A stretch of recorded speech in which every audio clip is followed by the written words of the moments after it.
I've got a ward round coming up tomorrow with a new psychiatrist, and I'm sort of looking forward to this because maybe this woman now, apart from the last psychiatrist who's gone, thankfully, I think, because in him I detected, I think, a deep lack of empathy, a lack of mutual respect and understanding, and yeah, he was really rather a cold, calculating individual, in my opinion. But yeah, I don't think he was all that good as a psychiatrist. I don't think he was, yeah, a very committed doctor, particularly. I think he was actually rather lazy. He was doing things like pulling sick days and waiting days for my leave to get signed on and all this sort of thing. But yeah, I mean, putting that to one side, I don't want to criticize the man too much, but yeah, he was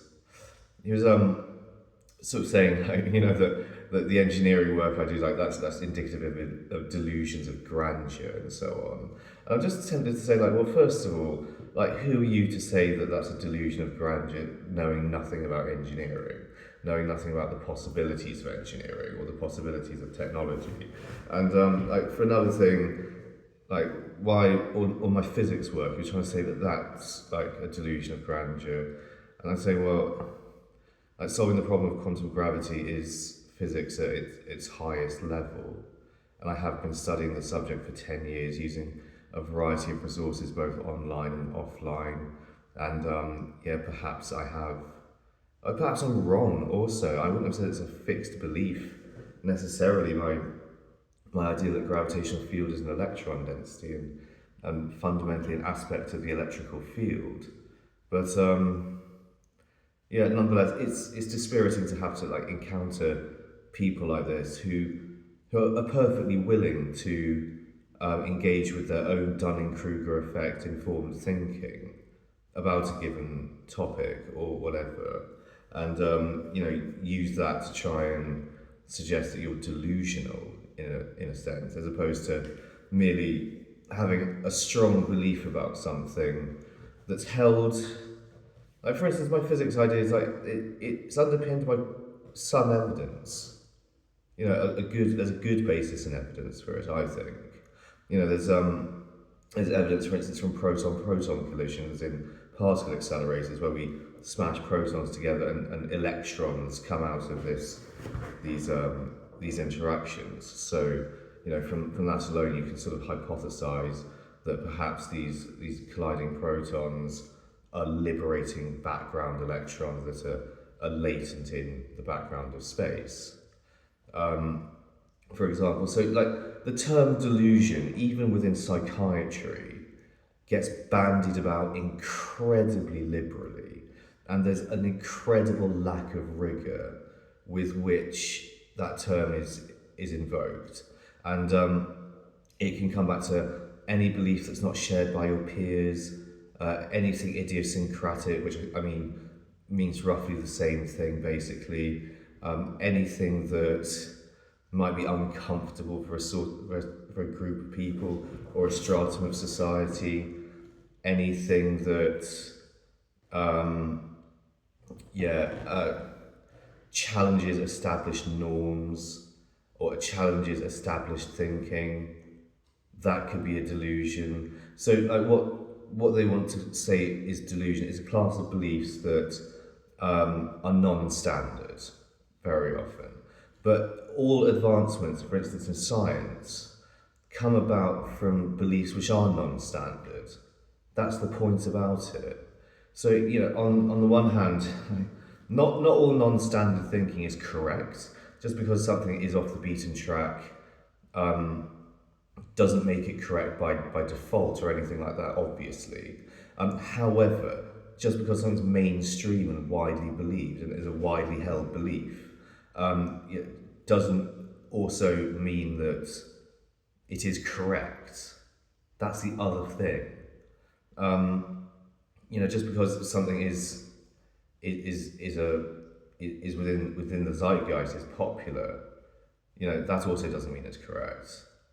So, if Galileo were working today as a scientist, advocating some sort of revolutionary shift away from our equivalent of geocentrism, this idea that Earth is the centre of the cosmos, and was advocating a new form of thinking in physics, or a new cosmology, saying that the sun is at the centre of the solar system, or some modern day equivalent.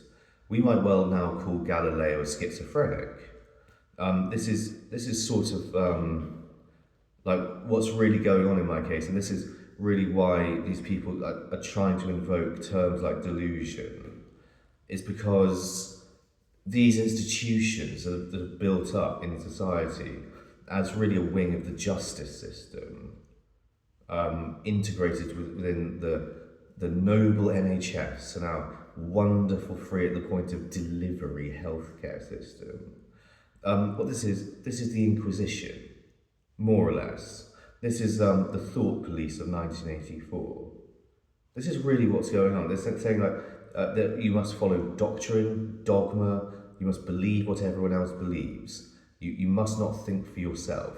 You must let the experts do the thinking for you. You are not an expert, you don't know what you're talking about, and you are wrong, and this is false, because this doesn't align with the mainstream of thinking, say, in science or something. So you know, they on a level also, like the tragic irony is like their fixed firm beliefs held in spite of conflicting evidence, as opposed to incontrovertible evidence to the contrary. So maybe on a level I do prefer this DSM-5 definition. Their fixed firm beliefs held in spite of, you know, conflicting evidence, on a level that the charge of delusion is equally true for the psychiatrists. And maybe they believe in a delusion of delusional thinking very often. And or the delusion of schizophrenia, if schizophrenia is even a real illness. I mean, going through the mental health system, I would have said that the majority of people diagnosed as paranoid schizophrenics or schizoaffective disorder or people with any illness like this probably aren't suffering from it. I would have said that misdiagnosis is not merely typical, but is actually standard within these systems. And of course, like, it's a scary diagnosis to be given, because when you say psychosis or a psychotic disorder, such as schizophrenia, people within the zeitgeist, within the mainstream, within the masses, they don't very often delineate that from psychopathy.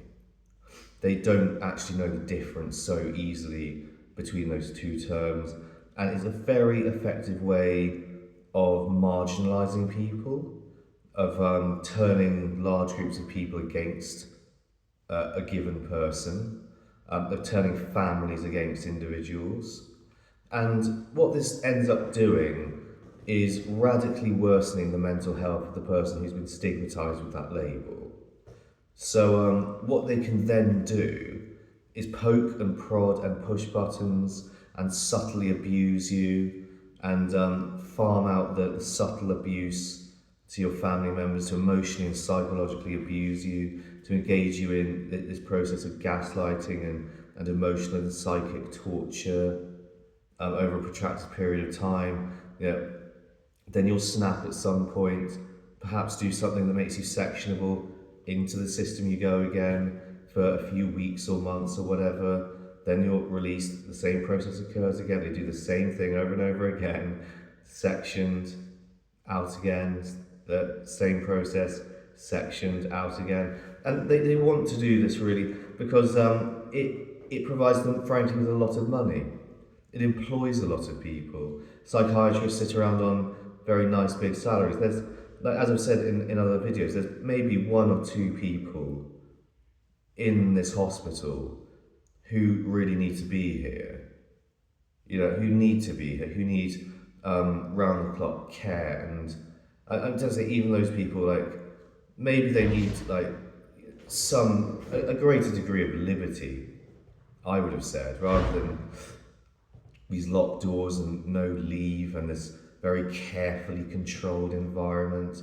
You know, they don't need to be prisoners basically, which is sort of what we are also.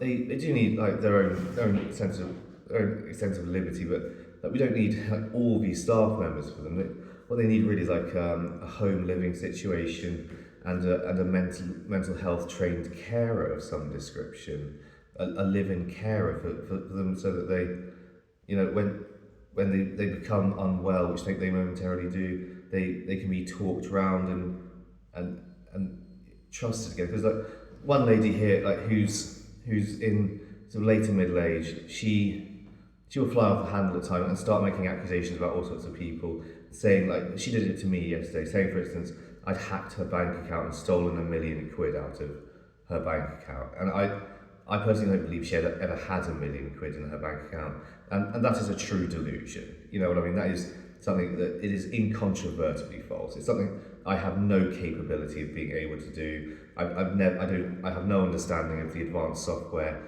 necessary to hack a bank account. I've never been able. I don't know how to do that sort of thing. There's no evidence that I've done it. There's well, like there being a lack of evidence doesn't incontrovertibly undermine it, but my lack of expertise in computing and hacking and writing code, etc., frankly does sort of undermine it, if you see what I mean, and it undermines it pretty incontrovertibly. Furthermore, if I had £1 million of her money in my bank account, I could probably get myself out of here in one way or another.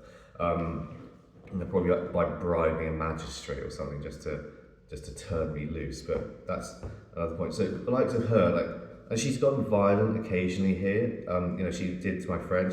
She threw his cup of drink over him, and you know she yells at the staff from time to time, and she, you know, gets on the warpath very often. But you know, she's lovely also at different times, and calm. When she's talking about something that, you know, she likes talking about, it's better. So we try to steer her onto those levels of conversation. But you know, she just needs someone in the community really who understands how to deal with her properly, and who's, you know, willing to sort of control her a bit, or like not control her, but know how to guide her back to her best self.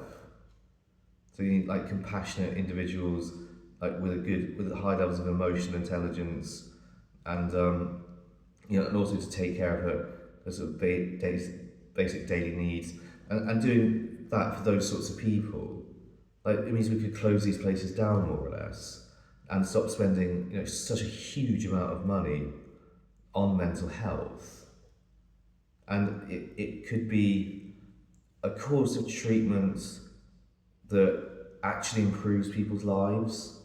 And with this lady also, like I would have said, she's suffering from a great deal of PTSD. Like she has a lot of tall tales, I think, about the stuff that's happened to her in the past. However, like I don't disbelieve also that she hasn't been abused. I think she probably has been abused, whether physically, sexually, emotionally, psychologically. I think, yeah, that some abuse has gone on there in her past, and that has left its mark on her. And another thing with her also, it is possibly the sign of a traumatic brain injury, her illness. It's possibly also the signs of dementia or early onset dementia, as opposed to anything like strictly schizophrenia, if you see what I mean. Or the schizophrenia is not like schizophrenia was originally called dementia precox, which means something like early onset dementia. You know, it wasn't necessarily a mental health condition so much as it's a degenerative condition of the brain. It's a neurological disorder. And of course this comes with mental health effects. Of course this comes with, you know, behaviour that's uncharacteristic of the individual, when they're in their best mind or in their normative state. Of course it does. But the treatment she's really receiving is A, ineffective, inappropriate. It just doesn't work. They're giving her all these mental health treatments and she is not improving. There's no improvement. And yet they continue with it. The psychiatrists continue with it. She needs a dementia specialist, a neurologist, really. Because that's what's going on more like with her. But a lot of these people, and there's certain people in here, some of them have tried to commit suicide. Which is tragic. Obviously, it's terrible. There's people in here with histories of self-harming. But what's the treatment for that? Is it medication? Is that indicative of psychosis even, or whatever? The medications, I don't think would help with that sort of stuff at all. What they need is a long course of counselling. And there's this one young woman in here, girl really, I think she's about 17 years old or so, and she wants to finish off her A-levels in maths and computer science at college. And she's got a history of self-harm, it seems, from the scars on her body, obviously, and the injuries on her body. But I think the worst thing you could possibly do for her is keep her trapped in a hospital. I think it's just the best thing for her that she would need is to get out of this place, get back to her studies, and to be successful at that. Because she's really bright. She is a really bright girl, and it's a tragedy to see her in this place. I don't want it's unfair, really, and ineffective. And she's on one-to-one all the time, meaning she's constantly getting followed around by these people here, and that's worsening her. Or it's not helping. But I don't know. And in terms of the things that are motivating her to self-harm and perhaps commit suicide or attempt suicide, in her head, those need exploring by trained professionals who know how to deal with her own inner demons, with the things she's been through, and to act upon it and do something about it. And whatever sort of exploitation she's been through, or abuse, or whatever reason it is that is motivating her to hurt herself, that needs to be dealt with appropriately. And just locking her in a hospital and filling her with meds, that's not the appropriate course of action. So, there's something for everyone in psychiatry. It's a bit of a sort of P.T. Barnum sort of game. It's soft science, it's very wishy-washy. It's all a bit, oh, well, it seems sort of like a delusion or something, so it's probably a delusion. So on a level, it's deeply ineffective, unproductive. It's a waste of time, all this stuff, it really is. I don't see people improving here. I see people coming through these places, either there's nothing really wrong with them in the first place, or two, you're not going to fix them without things like psilocybin, frankly, and psilocybin, I think, is a treatment for a lot of people that would work. I think that's showing great efficacy now that Donald Trump has liberalised psychedelic therapies. But no, they got this totally wrong. It is a structural problem with the mental health system. It is a cultural and structural problem with it. It's the dogged insistence on an ineffective course of action. That's the major problem here. And that reflects nothing more or less than total delusion, obviously. All of the evidence points to the fact or the overwhelming evidence points to the fact that these drugs, these hospitals, these forms of treatment for mental illness just produce null results. You know, nothing works, not really. You know, nothing is working, yet they insist on it doggedly. The psychiatrists, like at the head of the system, they're actually the most delusional people in society, more or less, and the least empathic and the least remorseless, and the most possessed of dark triad traits, in my opinion and in my experience, which counts for something, I think, since it's over 11 years experience of this system. So that's roughly what I want to say about it. And yeah, like, it's a pretty damning indictment, is it not? But that is, I'm afraid to say, my honest opinion of this. So yeah, something has to change, does it not?